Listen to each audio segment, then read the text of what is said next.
Դուք սովորական ինտերնետ օգտվող եք, ով օրական ստանում է տասնյակ կարևոր ու անկարևոր նամակներ։ Եվ ահա մի օր դուք ստանում եք մի հետաքրքիր նամակ, որտեղ ասվում է. Ողջույն, ես Ուգանդայում ապրող 70-ամյա մեծահարուստ եմ, ով փնտրում է խելացի ու գործունյա երիտասարդի իր $300,000 կտակելու համար։ Եթե դուք այդ երիտասարդն եք, ուղարկեք ինձ ձեր անուն, ազգանունը, հեռախոսահամարը եւ էլ փոստի հասցեն, որպեսզի ես կարողանամ կապվել ձեզ հետ։ Ինչ եք անում դուք։ Որպես խելացի ու գործունյա երիտասարդ ուղարկում եք ձեր տվյալներն այդ մարդուն, մտածելով, որ կորցնելու ոչինչ չունեք։ Շատ բարի եւ ոչ պակաս խելացի անձայեկրանի մյուս կողմից ձեզ շնորհակալություն է հայտնում արձագանքելու համար եւ խնդրում է բացել բանկի հաշիվ, որին պետք է ուղարկվի ձեր սպասելի կարողությունը։ Դուք որպես խելացի երիտասարդ, ով արդեն վստահում է դիմացինին, բացում եք բանկում հաշիվ եւ ուղարկում եք այդ հաշվի համարը ձեր սիրելի ծերուկին, ով շուտով պետք է մահանա։ Սիրելի ծերուկը ձեզ բարյացակամորեն տեղեկացնում է, որ Ուգանդայի օրենքների համաձայն գումար ստացողի հաշվի համարը պետք է հենց Ուգանդայում բացված լինի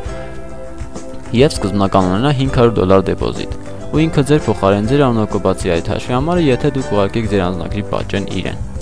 Դուք որպես խելացի երիտասարդ ուղարկում եք ձեր այդքան սիրելի ծերուկին ձեր անձնագրի պատճեն, անհամբեր սպասելով ձեր գումարներին։ Իր հերթին ծերուկը կատարում է իր խոստումը, բացում է ձեր հաշիվ եւ դարձյալ բարյացակամորեն ձեզ տեղեկացնում, որ հարկային քաշքշուկները խուսափելու համար ցանկալի է, որ այդ հաշվի համարին արդեն որոշակի գումար լինի ավելացված, բայց հենց հաշվի տիրոջ կողմից։ Դուք որպես խելացի ու վստահող երիտասարդ տեսնելով ու հավաստիանալով, որ հաշվի համարը ձեր անունով է եւ ինչ էլ լինի դուք կկարողանաք այդ գումարը իդ վերադարձնել, փոխանցում եք այդ հաշվի համարին այդ $500 դեպոզիտը, իհարկե նախորդ զանգահարելով այդ ծերուկին, ով սիրալիր ձեզ բացատրում է, որ իհարկե ամեն ինչ ուժի մեջ է եւ գումարը հաշվի նստելուց հետո մեկ շաբաթվա ընթացքում նա իր կարողությունները կփոխանցի ձեզ։ Մեկ շաբաթ անց դուք սպասում եք ձեր դոլարներին, իսկ ծերուկն արդեն ձեր $500 գնել է նոր հեռախոսահամար, նոր հեռախոս ու տեղափոխվել է լրիվ նոր հասցե, որտեղ իրեն գտնել չեք էլ կարող։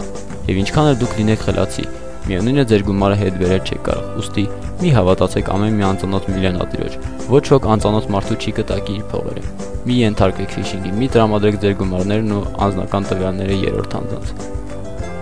Եղեք ապահով։